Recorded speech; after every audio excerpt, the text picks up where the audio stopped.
Can one person truly make a difference in the world? The answer is a definite, unqualified yes. When one examines the remarkable life of Ruth Bader Ginsburg and the contributions she has made to the American legal system, and thus by extension to our American way of life, the evidence is overwhelming. To illustrate my point, permit me to provide context to this assertion. I argue that there exists a strong correlation between a quality life a society provides its citizens and the active role females play in that society. I define quality of life by using conventional standards like excellent health care, low mortality rates, an educated population, a robust gross national product, high employment, adequate housing, social mobility for all, and a responsible government to the needs of the entire population. Compare the quality of life of countries from the European Union, Canada, Australia, and New Zealand, where women play important roles in all facets of public life, with countries of the Middle East and elsewhere, where social and legal barriers exist, discouraging women from meaningful participation in most aspects of civic life. This lack of involvement by females is reflected in the quality of life experienced by all. Ruth Bader Ginsburg embraced a vision that a just society requires, at its foundation, a social structure where men and women are equals. She dedicated her life to realizing this principle. I have chosen to focus on one Supreme Court case wherein Ms. Ginsburg, as an attorney, persuaded the Supreme Court to reject a law that discriminated against women. In Reed versus Reed, the facts are straightforward.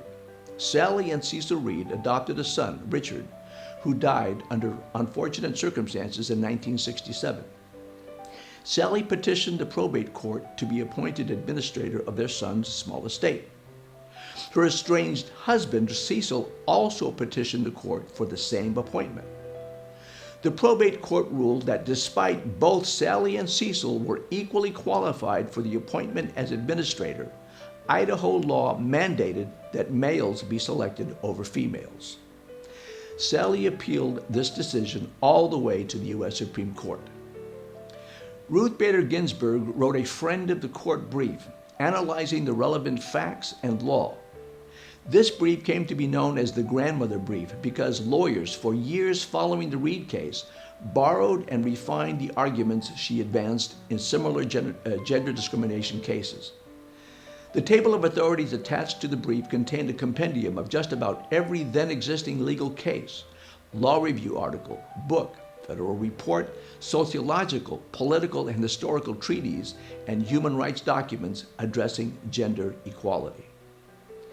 The question presented to the court was whether Idaho Probate Code Section 15314, which provides that as between persons equally entitled to administer an estate, males must be preferred to females, denied Sally Reed, a woman, the equal protection of the law.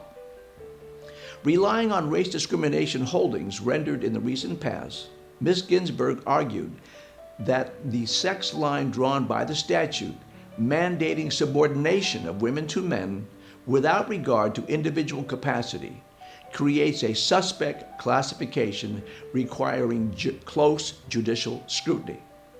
She acknowledged that although a legislature may distinguish between individuals on the basis of their needs or ability, it is presumptively impermissible to distinguish on the basis of an unalterable identifying trait over which the individual has no control, i.e., gender or race, and which is used to disadvantage a person as a matter of law.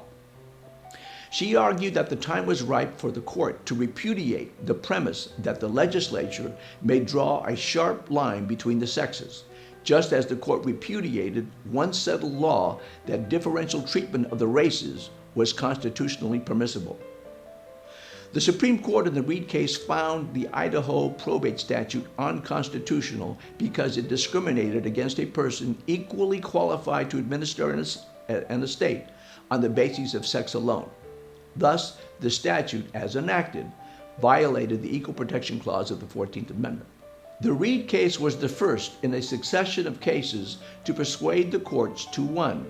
shift the burden of proving a statute unconstitutional on the basis of gender discrimination from the person attacking the statute to the government.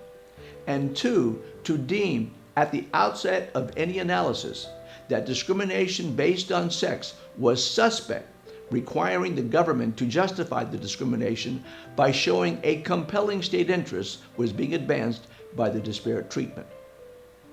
The contributions made by Ruth Bader Ginsburg in the Reed case thrust her into national prominence. Shortly thereafter, she was offered a professorship at Columbia Law School, where she had graduated top of her class 17 years before.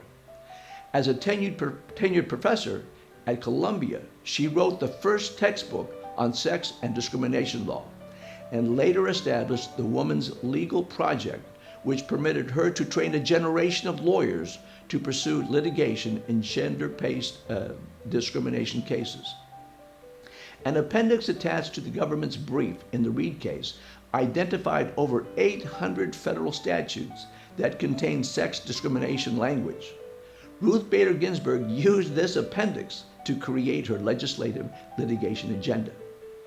In the years that followed, she, along with her students and young lawyers, successfully challenged the constitutionality of federal and state statutes that discriminated on the basis of gender in areas such as employment law, educational law, tax law, housing, family relations, criminal law, Social Security law, wage disparity, and other areas. Her successful outcome in redefining social relations between men and women has created an enduring benefit to our American way of life. The positive impact of the life work of this remarkable woman will continue to reverberate for generations.